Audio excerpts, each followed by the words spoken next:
நாராயணா என்ற நாமத்தின் மகிமையை பற்றி இப்பொழுது பார்ப்போமா? நாரதர் ஒரு நாள் நாராயணா என்ற நாமத்தின் மகிமைகளை பற்றி தெரிந்து கொள்ள வைகுண்டம் சென்று மகாவிஷ்ணுவிடத்திலே, சுவாமி, நாராயணா என்ற நாமத்தின் மகிமையை பற்றி கூறுங்கள் என கேட்கிறார். அதற்கு பகவான், பூலோகத்தில் அதோ அந்த இலையில் ஊர்ந்து கொண்டிருக்கிறதே ஓர் புழு, அதனிடம் போய் நாராயணா என்று கூறு, உனக்கே புரியும் என அனுப்புகிறார். நாரதர் அந்த புழுவிடம் சென்று நாராயணா என கூற அடுத்த கணமே அந்த புழு இறந்து விடுகிறது. நாரதருக்கு ஒன்றும் புரியவில்லை. வைகுண்டம் வந்து, சுவாமி, நாராயணா என்ற நாமத்தை கேட்ட உடனேயே அந்த புழு இறந்து விட்டது என கூறுகிறார். அதற்கு பரந்தாமன், அப்படியா, சரி, அதோ கானகத்தில் குட்டி மான் ஒன்று துள்ளி விளையாடி கொண்டிருக்கிறது அல்லவா, அதனிடம் போய் நாராயணா என சொல், உனக்கு விளங்கும் என அனுப்பி வைக்கிறார். நாரதமுனி அந்த மானிடம் சென்று நாராயணா என உரக்க அடுத்த வினாடியே அந்த மானும் இறந்து விடுகிறது.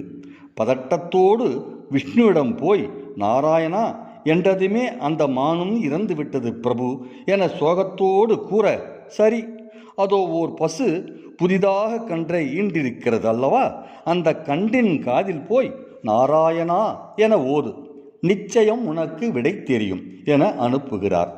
நாரதரும் அந்த கன்றின் காதில் நாராயணா என ஓத அந்த நிமிடமே அந்த கன்றும் இறந்து விடுகிறது.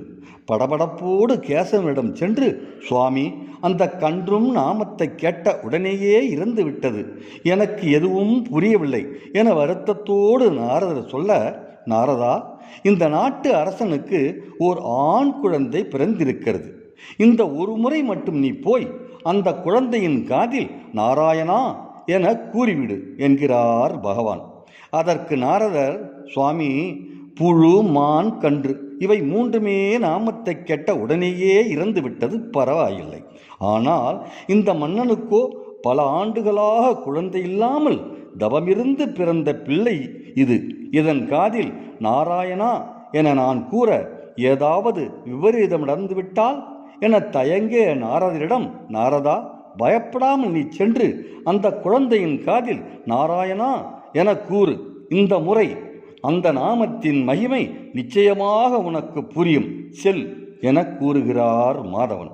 நாரதர் தயக்கத்தோடு அரண்மனைக்கு செல்ல அரசரோடு அனைவரும் நாரதரை வரவேற்க, நாரதர் மன்னரிடம், சற்று நேரம் அனைவரும் வெளியில் இருங்கள், நான் இந்த குழந்தையிடம் கொஞ்சம் பேச வேண்டும் என கூற அனைவரும் வெளியில் செல்ல கதவை அடைத்துவிட்டு குழந்தையின் காதில் நாரதர் நாராயணா என சொன்ன அடுத்த வினாடியிலேயே பிறந்த 13 நாட்களே ஆன அந்த குழந்தை படக்கென்று எழுந்து உட்கார்ந்து கொண்டு, நாரதமா முனிவரே, நாராயணா என்ற நாமத்தை கேட்டு புழுவாக இருந்த நான் இறந்து மானாக பிறந்தேன்.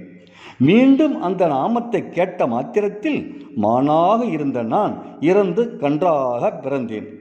அந்த நாமத்தின் மகிமையால் இப்பொழுது மானிடப் பிறவி எடுத்துள்ளேன். நாராயணா என்ற நாமத்தின் மகிமையால் உயர்ந்து உயர்ந்து உயர்ந்து அரசகுமாரனாக உயர்ந்துள்ளேன் என்றது அந்த குழந்தை. நாமத்தின் மகிமையை தெரிந்து கொண்ட நாரதர் தெளிச்சி அடைந்து வைகுண்டம் சென்று நிகழ்ந்த வகைகளை கூறி பகவானின் ஆசியோடு சத்தியலோகத்திற்கு புறப்பட்டார் திரிலோக சஞ்சாரியான நாரதமா முனிவர். நாராயணா என்ற நாமத்தின் மகிமையை நீங்களும் தெரிந்து கொண்டீர்களா? நன்றி, வணக்கம். நாராயணா.